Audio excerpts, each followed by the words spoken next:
तैयारी चल रही? जहाँ तक मैं जनता को देख सकता हूँ, पढ़ सकता हूँ, बिजली का बिल का झटका और बेरोजगारी, महंगाई और जिस तरीके से लूट मची है तहसील पुलिस के माध्यम से और भ्रष्टाचार है, ये सब समाजवादी पार्टी को वापस ला रहे हैं। भैया एक क्वेश्चन है, और बीजेपी की सरकार में तुम बाटी चोखा नहीं खा सकते। भैया भैया बाटी चोखा खाओगे तो तुम्हारी जांच हो जाएगी। भैया गुजरात डरा हुआ है क्या? कौन? पत्रकारों के लिए कन्नौज में प्रेस क्लब की हमने मांग की थी पहले, जब आप तो और एक कैशलेस, और भैया हम लोगों के लिए पहले क्वेश्चन रहेगा अब, पत्रकारों के लिए कैशलेस इलाज और प्लस कन्नौज में प्रेस क्लब। नहीं, पत्रकार गलत कह रहे हैं। पत्रकारों के लिए कैश और इलाज। ये बात आपने बुलाने कहा था, क्यों नहीं बुलाया? भैया भैया जी भैया रुकाओ, आपने बुलाने कहा था, बुलाने बुलाया। आज ही बुलाएंगे सबको। अरे साहब आप हर बार कह जाते हैं ये बात। अभी आज बोलिए। ठीक है बोलिए। भैया हम छोटे पत्रकार हैं, बहुत छोटे पत्रकार। अरे हम जानते हैं इसको, ये बेमतलब की बातें करता कभी, ये सब जानता है। अच्छा है। सुनिए, ये कह रहा कैशलेस इलाज, कैशलेस इलाज मिलेगा, कैश मिलेगा और आपको एक बढ़िया प्रेस क्लब मिलेगा। कब मिलेगा भैया? भैया हमने ये मुझे नहीं कहना चाहिए कैश, क्योंकि इलाज के लिए कैश मिलेगा। जी नहीं भैया, जिस दिन आपने नामांकन किया था उसी दिन हमने ये कहा था, क्वेश्चन रखा था। इससे सरकार से आपको कैश दिया जाए, इलाज हो आपका किसी भी बड़े अस्पताल में, तो सरकार जल्दी और स्वस्थ हो जाए आप। भैया यूजीसी को लेकर काम करता है। जो ममता बनर्जी जी ने जांच मांगी है, उसके बाद कई सीनियर लीडर्स ने जांच मांगी है। पहली बात तो ये है कि आपके देश में सुरक्षित हवाई जहाज हों, और जब विकसित भारत का सपना हम देख रहे हैं तो सब नए हवाई जहाज आए। कोई कानून ऐसा बने, नियम ऐसा बने कि वीआईपी कम से कम अच्छे जहाज में चले, या आम जनता को जो जहाज मिलते हैं वो पुराने जहाज मिले नहीं, पुराने और मेंटेन अच्छे हों, और मेंटेनेंस में कोई भी लापरवाही ना हो। और अगर वेस्ट बंगाल के मुख्यमंत्री जी ने मांग की है तो कहीं न कहीं ये सवाल खड़ा हुआ है कि जो हवाई जहाज सही था, अभी तक उड़ रहा था, और जब विजिबिलिटी 3 किलोमीटर की थी, उसके बाद ये हादसा कैसे हो गया? तो ये तो जांच का विषय है ही। और अपने देश ने बहुत सारे जिम्मेदार नेताओं को खोया है, बहुत बड़े बड़े। याद कीजिए, एक बार बड़े नेता को यहीं हम लोगों ने पड़ोस में खो दिया। माधवराव सिंधिया कितना दूर बताइए, मैनपुरी में, बिल्कुल बगल में। तो हवाई जहाज अच्छे हों, सुरक्षित हों, और जो कंपनियां हैं, मतलब जो हवाई जहाज की कंपनी है, सुनने में आ रहा है कि उसने 2-4 साल में ही 17 हवाई जहाज खरीद लिए। अभी तक तो हम बीजेपी के बारे में सुनते थे कि बीजेपी के ठेकेदार अगर सड़क बनाते हैं तो उसी दिन हवाई जहाज ले आते हैं। और अभी सुनने में आया है कि जो कंपनी है ये वाली, हवाई जहाज जाने कितने ले आई इतनी जल्दी इतने हवाई जहाज लाना, ये भी तो जांच का विषय है। फंडिंग है, किसकी है फंडिंग? बताओ, गुरसाईगंज के लोग जानते हैं फंडिंग किसकी है। वो हवाई जहाज ला रहे हैं आप, 27 लाख मिलेगा क्या? नहीं, लाभ तो नहीं मिलेगा उसमें। जितना बीजेपी के लोगों को चंदा मिला, उसका 1% भी हमें नहीं मिला चंदा। और उसमें लाभ क्या है? सर शंकराचार्य जी लाभ पूछ रहे, हम तो ये कह रहे हैं कि हम तो कह रहे हैं भगवान सबके बराबर हैं भाई। हमारे आपके सबके भगवान एक हैं। धर्म में हम किसी न किसी को मानते हैं। यही हमारे समाज की और देश की खूबसूरती है। हमारा साथी पूछ रहा है, हम तो कहेंगे बीजेपी वालों से हमें भी तो चंदा दिलाओ। भैया डिप्टी सीएम का एक बयान आया था जिसमें उन्होंने कहा कि 2027 में सपा साफ हो जाएगी। पहले अपना वो साफ करें, क्या बोलते हैं, स्टूल। भैया रहेगा। एक सवाल हम पत्रकारों के लिए है। आराम रहेगा बैठने में। सर, असम के मुख्यमंत्री जो हैं, तुम बोल असम के मुख्यमंत्री उन्होंने बोला है, कहने लगे मियां समुदाय पर विवादित बयान दिया। नहीं, वो विवादित ही बोलेंगे। देखिए, उन्हें आसाम से कोई लेना देना नहीं है, उन्हें मुख्यमंत्री बने रहना है बस। भैया हम इसलिए यार बातें करेंगे। हम आपसे कहना चाहते हैं, कोई नफरत भरी बात न करें। यही गंगा का पानी जाता है वहीं तक, बंगाल से आगे तक। और मैंने अभी बताया था आपको कि वो इलाका हमारे और उनके बीच में सांस्कृतिक, सामाजिक, आर्थिक, भावनात्मक जुड़ाव कैसे हो, उस पर हमें काम करना चाहिए। अब उनसे पूछो, अरुणाचल बगल में है, चीन जमीन छीन लिया है, हम लोग सब गांव के लोग हैं, बताओ कोई मेड़ काट सकता है बगल का खेत? किसान झगड़ा हो जाएगा। अभी तक बीजेपी क्षेत्रफल नहीं बता पा रही है। ये जो ज्यादा बातें कर रहे हैं मुख्यमंत्री, कम से कम यही बता दें कि भारत का क्षेत्रफल क्या है। धीरे धीरे कब्जा होता जा रहा है इनकी, चलो, लेकिन ये मुख्यमंत्री ये बताएं भारत का क्षेत्रफल क्या है। भारत का क्षेत्रफल उनसे कोई पूछ लेगा तो मुंह में टेप लग जाएगा उनके। मैं आज फिर दावा करता हूँ, ये जितने बीजेपी वाले नफरत वाली बातें कर रहे हैं, इनसे भारत का क्षेत्रफल पूछ लो कि 2014 में भारत के क्षेत्रफल क्या था और आज जब हम लोग खड़े हैं तो भारत का क्षेत्रफल क्या है। मुंह सील हो जाएगा, बंद हो जाएगा उनका। अब भैया ओवैसी पार्टी के कन्नौज जिला नुकसान पहुंचाया था, तो मुझे ओवैसी की ज्यादा चिंता है। अरे इनका नाम क्या है? भैया योगी से गुजरात रहा हुआ क्या? तुम्हें क्या चिंता है बताओ? तुम हमें वोट देते हो? नहीं हमको देते हैं।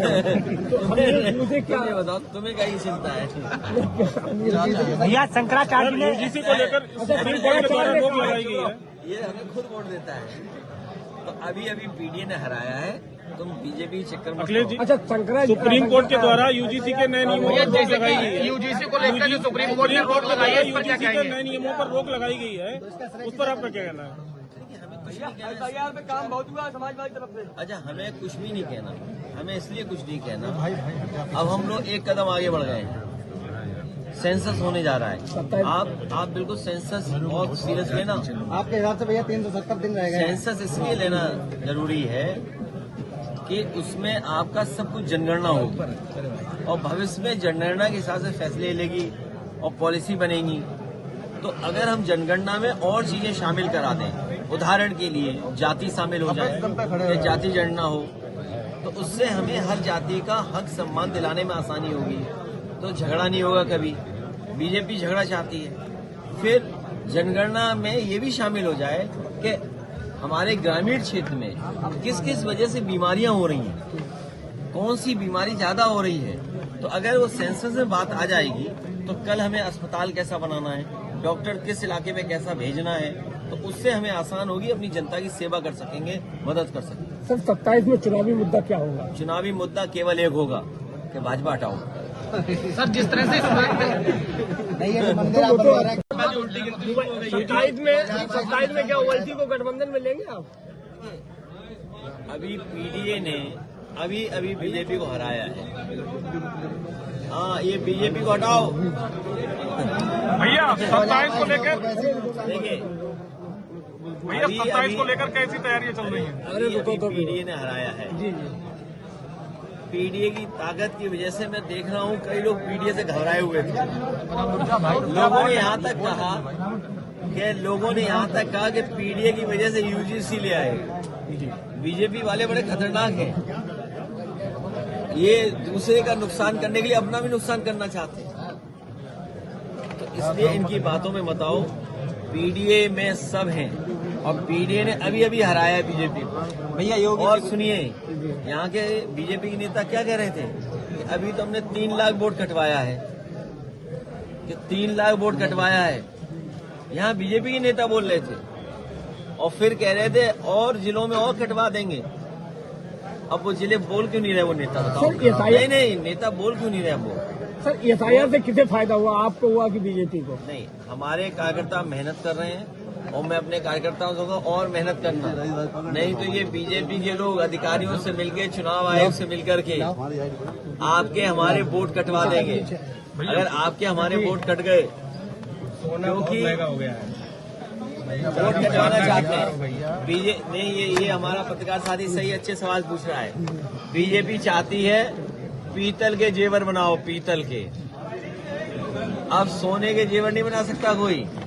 बीजेपी चाहती है कि पीतल के जेवर पहनो, नकली जेवर पहनो। बताओ, सोना खरीद सकते हो? नहीं। चांदी खरीद सकते? बड़े लोग खरीद सकते हैं। नहीं, ये नहीं चाहते गरीब अपनी बेटी की शादी में, घर परिवार की शादी में कुछ जेवर दे दे। हमारे पत्रकार साथी ने सही सवाल उठाया है। अब ये जेवर भी नहीं खरीद सकता कोई। ये जो अब से बीजेपी वालों ने सोना इकट्ठा करना शुरू किया है, तब से ये महंगाई सोने की बढ़ गई है। सर 22 के चुनाव में पहुंचाओ, अगर मुसलमान रिक्शा वाला 5 रुपए मांगे तो उसको 4 रुपए दो। अब वो क्यों कर रहे हैं? क्योंकि वो चुनाव आ गया है वहाँ, और चुनाव आने से चुनाव में बंटवारा चाहते हैं। बहुत सारे लोग नहीं जानते होंगे, पुराने लोग ये बात जानते होंगे। आसाम और नॉर्थ ईस्ट के इलाके को डॉक्टर राम मनोहर लोहिया और समाजवादी नेता चाहते थे कि वो क्षेत्र हमसे जुड़ाव महसूस करे। उसका नाम उर्वश्यम भी होना चाहिए था, क्योंकि सांस्कृतिक रूप से, सामाजिक रूप से, आर्थिक रूप से और भावनात्मक जुड़ाव बढ़ाने के लिए हम लोगों को उधर उर्वश्यम इलाका कहना चाहिए था। और वहाँ के अभी जिनको सम्मान मिला है, बहुत बड़े गायक, उन्होंने कभी गाना गाया था, गंगा माँ बहती क्यों हो। आप हम लोग जानते हैं गंगा कितनी साफ हुई है। तो जो बुनियादी सवाल हैं कि हमें किसान की पैदावार की कीमत देनी है, आलू के किसान की मदद करनी है, बिजली सस्ती देनी है, तो हम तो उनसे कहेंगे कि बीजेपी के लोग बिजली सस्ती कर दें। झगड़ा लगाने से अच्छा है बिजली सस्ती कर दें। भैया क्या योगी से गुजरात अभी आप लोगों के लिए सबसे बड़ी बात है, सेंसस आ रहा है। सेंसस जिसमें हम आपकी सब चीजें गिनी जाएंगी। कई सवाल उसमें हैं, हम उसमें सवाल और जुड़वाना चाहते हैं। सेंसस जो होगा उसमें पहला सवाल मैं जुड़वाना चाहता हूं, सरकार से मेरी मांग है कि जाति जनगणना हो। जाति की आबादी क्या है उसकी गणना हो। बैकवर्ड, दलित, पिछड़े, आदिवासी, जो भी जितनी जातियां हैं, अगड़ी पिछड़ी, सबकी जातियों की गिनती हो सेंसस में। नंबर 1। नंबर 2, सेंसस में हमारी मांग होगी कि सरकार ने सबको वैक्सीन लगवाई, और वैक्सीन की वजह से सुनने में आता है कि बहुत सारे लोगों की जान गई है। तो कम से कम सेंसस जब हो रहा है तो ये मांग उठती है हमारी तरफ से कि जिन लोगों की जिस भी बीमारी से जान जा रही है, और खासकर उनकी जिन्होंने वैक्सीन लगवाई और वैक्सीन के बाद बूस्टर लगवाया, तो अगर सरकार के पास आंकड़े होंगे तो भविष्य में स्वास्थ्य विभाग को और डॉक्टर्स को, रिसर्च करने वालों को आसानी होगी कि हम अपनी जनता के लिए, उनके इलाज के लिए, उनके स्वास्थ्य के लिए क्या फैसले लें। यूजीसी को लेकर एक बयान दिया।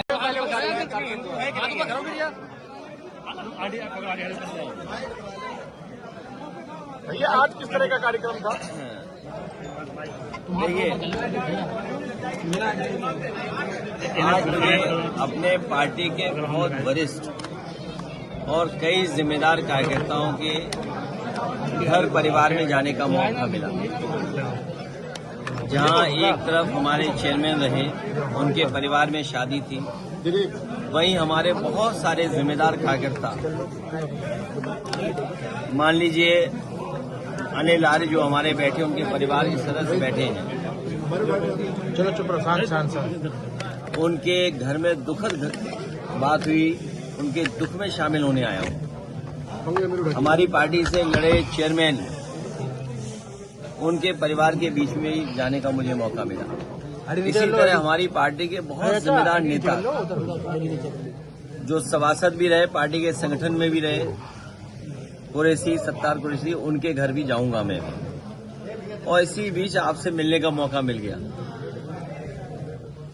इस क्षेत्र में न जाने कब से हम लोग जुड़े हुए हैं, और इस क्षेत्र का विकास होगा, कन्नौज का विकास होगा तो लोगों का भी विकास होगा।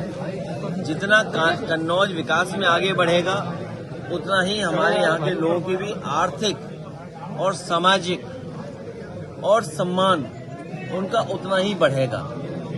लेकिन इधर हम देखते हैं जो काम समाजवादियों ने शुरू किए थे, न अभी वो पूरे कर पाए हैं।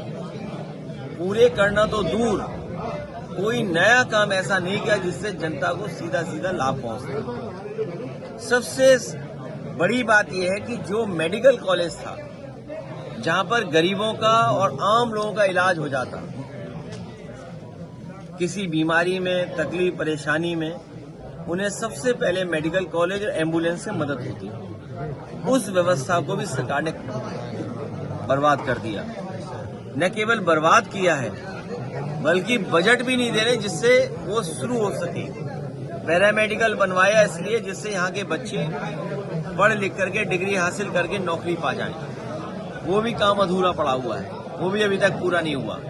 तो मोटी मोटी बातें यही हैं कि जितना कन्नौज विकास करेगा, उतना यहाँ के लोगों के बीच में खुशहाली आएगी।